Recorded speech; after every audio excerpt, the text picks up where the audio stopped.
हरे कृष्णा. प्रेक्षक हो, आपले गीता जीवनीमध्ये स्वागत आहे. भगवद्गीता जशी आहे तशी, अध्याय 4, श्लोक क्रमांक 13, भाग 2. तर प्रेक्षक हो, आपण मागील भागात याच श्लोकावर चर्चा करताना पाहिलं की भगवान श्रीकृष्णांनी गुण आणि कर्मांच्या आधारावर कशी वर्णाश्रम संस्थेची स्थापना केली. यामध्ये गुण आणि कर्मानुसार असणाऱ्या ब्राह्मणांनी क्षत्रियांना आणि शासनाला योग्य मार्गदर्शन द्यावं, क्षत्रियांनी सर्वांचं संरक्षण करावं, वैश्यांनी विपुल प्रमाणात अन्नधान्याचं उत्पादन करावं आणि शूद्रांनी या तिन्ही वर्गांना म्हणजे ब्राह्मण, क्षत्रिय आणि वैश्यांना सहाय्य करावं. ही पूर्ण पुरुषोत्तम भगवंतांचीच व्यवस्था असून यामुळे बद्धजीव बंधनमुक्त होऊन पुन्हा भगवद्धामात जाऊ शकतो. प्रेक्षक हो, ज्याप्रमाणे आपल्याला पोट भरण्यासाठी अन्नाची आणि ते अन्न वाढून घेण्यासाठी ताटाची आवश्यकता असते, यामध्ये अन्नही तेवढेच महत्त्वाचे आहे आणि ताटही तेवढेच महत्त्वाचे आहे. त्याचप्रमाणे आपल्या मनुष्य जीवनाचे सार्थक करण्यासाठी आपल्याला भगवत प्राप्ती करून घेण्याची आवश्यकता आहे आणि त्यासाठी या वर्णाश्रम पद्धतीची आवश्यकता आहे. हे कोणाला श्रेष्ठ किंवा कोणाला कनिष्ठ सिद्ध करण्यासाठी नाही. आपले प्रत्येकाचे स्वभाव वेगवेगळे आहेत आणि त्या स्वभावानुसार आपण भगवत प्राप्ती कशी करू शकू या दृष्टीनं ही वर्णाश्रम पद्धती बनवलेली आहे. परंतु आपण त्याला विकृत स्वरूप देऊन जन्माशी जोडलेलं आहे. मग ज्यानं ब्राह्मण आईच्या पोटी जन्म घेतला तो ब्राह्मण, ज्याने क्षत्रिय आईच्या पोटी जन्म घेतला तो क्षत्रिय असे आपण समजतो. परंतु भगवद्गीता अशा विकृत पद्धतीला स्वीकारित नाही. तर गीता सांगते की गुण आणि कर्मांवर हे वर्णाश्रम आधारित आहे. आपण आपल्या व्यक्तिगत स्वभावानुसार जीवनाचे ध्येय प्राप्त करण्यासाठी जे करू शकतो ते केले पाहिजे. अशा प्रकारे भगवंतांनी धर्मानुसार गुणांच्या आणि कर्मांच्या आधारावर वर्णाश्रमाची स्थापना केली. परंतु हे वर्णाश्रम भगवंतांना लागू होत नाही बरं का, कारण ते पूर्णपणे आध्यात्मिक आहेत. भगवंतांचे भक्त आणि भगवंत नेहमी वर्णाश्रमाच्या परे असतात.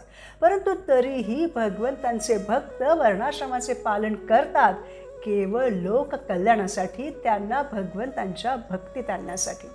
म्हणून प्रेक्षक हो, आपण भगवंतांची भक्ती करून या वर्णाश्रमाच्याही वर उठले पाहिजे.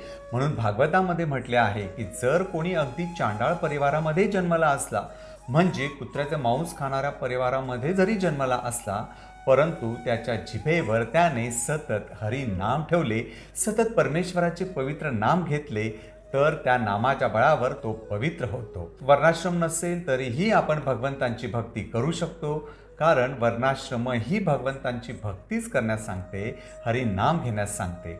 परंतु ते घेण्यासाठी वर्णाश्रम अनुकूल ठरते. वर्णाश्रम असेल तर आपण मनुष्य जन्माचा पूर्ण रूपाने लाभ घेऊन भगवंतांची अधिकृत भक्ती करू शकतो. ज्याप्रमाणे मासा पाण्यामध्ये सुरक्षित असतो, त्याला जर आपण दुधामध्ये ठेवलं तर तो सुरक्षित राहत नाही. त्याचा स्वभाव पाण्यामध्ये राहून सुरक्षित राहण्याचा आहे, दुधामध्ये ते शक्यच नाही. अशाच प्रकारे वर्णाश्रम धर्म आपल्या कर्म आणि गुणांच्या आधारावर आपल्या विशिष्ट स्वभावानुसार त्या वर्ण आणि आश्रमामध्ये राहण्यासाठी बनलेला आहे. जर एखाद्या वैरागी मनुष्याला आपण सांसारिक जीवनामध्ये टाकलं तर तो व्यवस्थित संसार करूच शकणार नाही. किंवा जर एखादा संसार करण्यामध्ये रुची असणाऱ्या स्वभावाचा असेल आणि त्याला जर आपण वैरागी बनवलं तर तोही सुखी राहू शकणार नाही, तेही तो काहीतरी गडबड करेल. प्रेक्षक हो, प्रत्येक ट्रॅफिकला नियंत्रित करण्यासाठी वेगवेगळ्या प्रणाली आहेत. जसे की रेल्वे ट्रॅफिक नियंत्रित करण्यासाठी वेगळी प्रणाली आहे, रस्त्यावरून जाणाऱ्या वाहनांना नियंत्रित करण्यासाठी वेगळी प्रणाली आहे. त्याचप्रमाणे आपले कर्म, आपले गुण वेगवेगळे असले तरी सर्व वर्णांचा, सर्व आश्रमाचा उद्देश एकच आहे, तो म्हणजे भगवत प्राप्ती करून घेणे होय. आणि तोही जातीवादाच्या आधारावर नाही बरं का, कारण आपण जोपर्यंत आपल्या स्वभावानुसार कार्य करीत नाही तोपर्यंत आपण विचलित राहू आणि म्हणूनच कलियुगामध्ये लोक विचलित दिसतात. कारण एखाद्याचा जन्म कदाचित ब्राह्मणाचा असेल पण तो कार्य शूद्राचे करत असेल, किंवा एखाद्याचा जन्म कदाचित वैश्याचा असेल पण त्याचे सध्याचे पद क्षत्रियाचे असेल. सर्व काही उलटसुलट आहे. आणि म्हणूनच वर्णाश्रम पद्धती स्वीकारणं गरजेचं आहे. कारण आपण बघू शकतो की वर्णाश्रम पद्धती ही भौतिक जीवनामध्ये स्थैर्य आणण्यासाठी आहे. जर आपण आपल्या स्वभावानुसार, आपल्या गुणांनुसार आपले कर्तव्य आणि आपली कार्य करीत असू तर ते आपल्याला स्थैर्य देईल, आपल्याला समाधान देईल. आणि जिथे समाधान आणि स्थैर्य आहे तिथे सुख समृद्धी पण येतेच. तर वर्णाश्रम आपल्याला भौतिक जीवन जगण्यासाठी स्थैर्य, समाधान, सुख, शांती, समृद्धी देऊ शकते. पण जर आपल्याला आध्यात्मिक जीवनामध्ये प्रवेश करायचा असेल, आध्यात्मिक यश गाठायचं असेल, तर आपल्याला या वर्णाश्रम पद्धतीचा वापर परमेश्वर प्राप्तीसाठी करणं गरजेचं आहे. अर्थात आपण ज्या कुठल्या वर्णात आणि आश्रमात असू तिथे स्थिर राहून आपल्याला परमेश्वराला अनुकूल असे जीवन जगणं गरजेचं आहे. जर आपण ते भक्तिमय जीवन जगण्यासाठी प्रयत्न केले नाहीत तर मग वर्णाश्रम पद्धत ही निव्वळ भौतिक कार्यपद्धती म्हणून राहील. पण जर आपण आपल्या स्थानानुसार जेथे कुठे आहोत तिथे परमेश्वराचे नामचिंतन केले, नामकीर्तन केले, परमेश्वराची स्तुती ऐकली तर मग त्या वर्णाश्रमाचा आपण खरा फायदा करून घेतला असे होईल. आणि मग आपण भौतिक संसाराच्या चक्रातून सुटून या वर्ण आणि आश्रमाच्या परे जाऊ. कारण ब्राह्मण सर्वोच्च नाही तर ब्राह्मणाच्या वरही कोणीतरी आहे आणि ते म्हणजे वैष्णव. मग कोणी शूद्र असो, वैश्य असो, क्षत्रिय असो किंवा कोणी ब्राह्मण असो, ते भगवान श्रीकृष्णांची भक्ती करून वैष्णव बनू शकतात. वस्तुतः मनुष्याने वैष्णवांचा स्तर प्राप्त करणे अत्यावश्यक आहे. त्यामुळे तो आपोआपच ब्राह्मण होतो. कृष्ण भावनामृत आंदोलनाचा प्रचार झाला तरच हे कार्य घडणं शक्य आहे.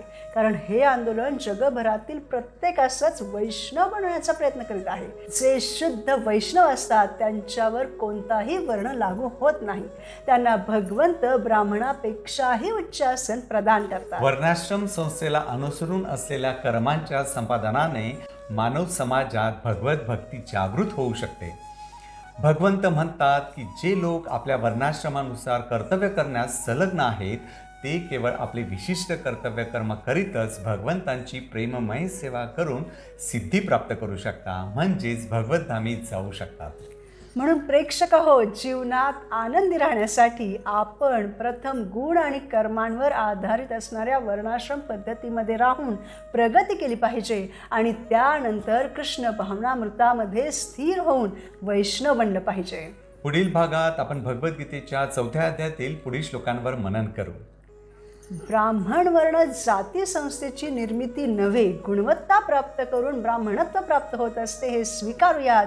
आणि वैष्णव कोणत्याही विशिष्ट जातीचा नसतो, उलट त्याची वैष्णवता भगवत समर्पणातून सिद्ध होते हे जाणून भगवंतांना पूर्णपणे समर्पित होऊयात. धन्यवाद. हरे कृष्णा.